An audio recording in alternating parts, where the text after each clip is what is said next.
Why content marketing is crucial for selling. Content marketing doesn't only ensure greater loyalty and give you a big audience to sell to, though. It also gives you more impact and authority. Think about your favorite celebrity, someone that you really look up to, whose work you admire, and who you think has got their life together. Imagine if they recommend a certain item of clothing or a certain health supplement. Would you be more likely to buy it? The answer for the general population is a resounding yes.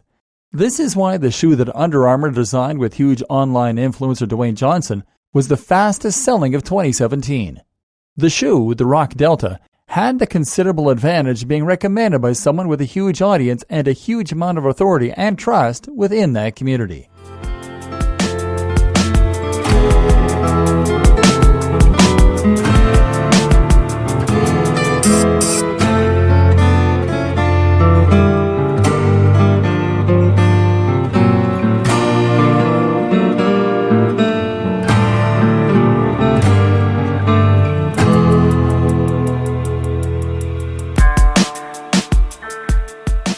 The objective of content marketing is essentially to build that kind of trust and authority directly. Instead of working with an authority, you are going to become that authority. Take a look at someone like Tim Ferriss, Pat Flynn, or even Tony Robbins. These are people who offer value through their blogs and their videos, so that when they have something to sell, they have millions of people waiting to buy from them. Everything they release is a hit, which is because of the groundwork they put in at the start. The same goes for YouTube personality Elliot Hulse or bodybuilding site tnation.com. These are sites with fans, not just readers. How content marketing creates fans and buyers. We've seen the basics of how content marketing works, but now let's dive into it in a little more detail. What is a precise process that converts a first-time visitor into a rabid fan? How does content marketing take someone from a cold lead all the way to a buyer? Well, first, the content is what will help your new visitor to discover your site. They will search for a specific topic, and your site will come up in the search results. Or perhaps they will see a post from you on Facebook that a friend has liked. Either way, they'll then click on the link and read your site. But this alone isn't going to be enough to turn them into a real fan. In fact, they'll likely just leave your site and not come back. They will probably scroll down the page so fast that they don't even see your logo. And then they'll just navigate away as soon as they're done. Days, weeks, or months will pass, and the same thing will happen a couple more times. By coincidence, they will end up on your site. It's at this point they'll start to recognize some of your branding, and they'll note that you are running a pretty decent gig here. They'll make a note of the name of your brand, and the next time they search on Google, they'll look for your site's name in the search results.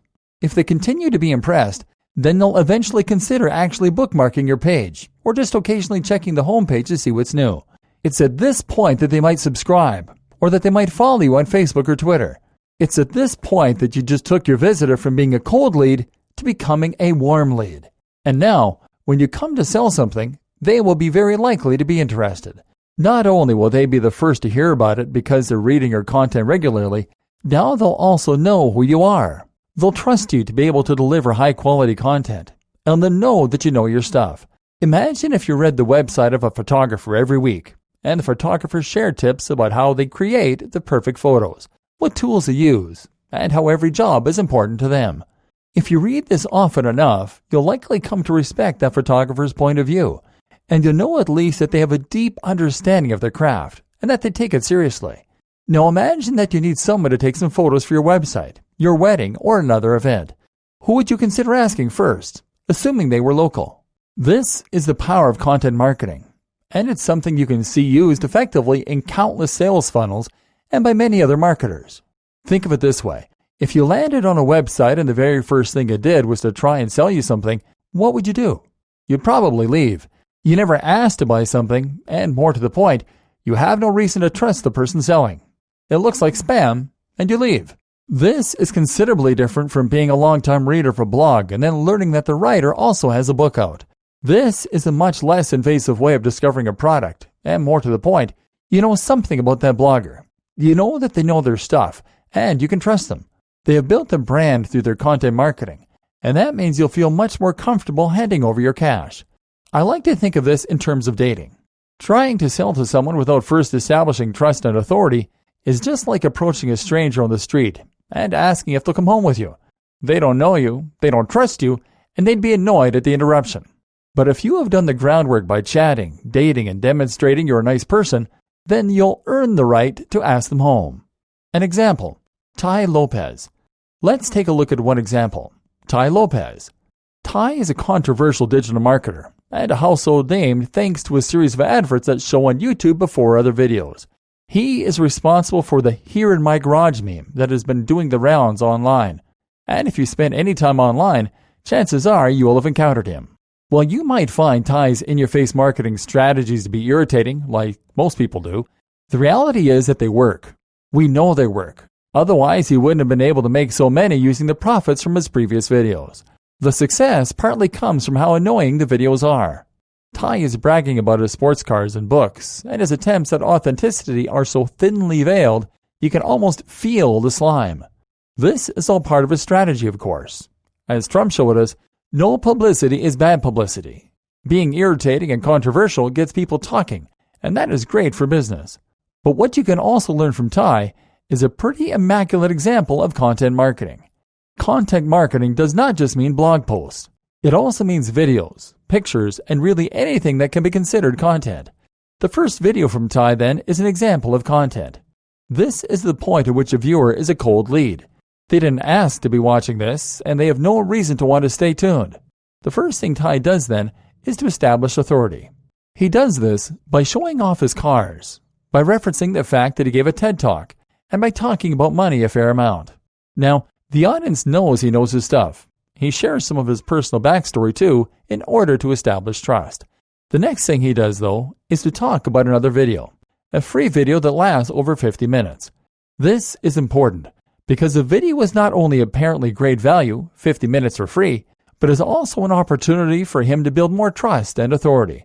If Tai were to tell you to buy from him as soon as you watch the YouTube video, you probably wouldn't.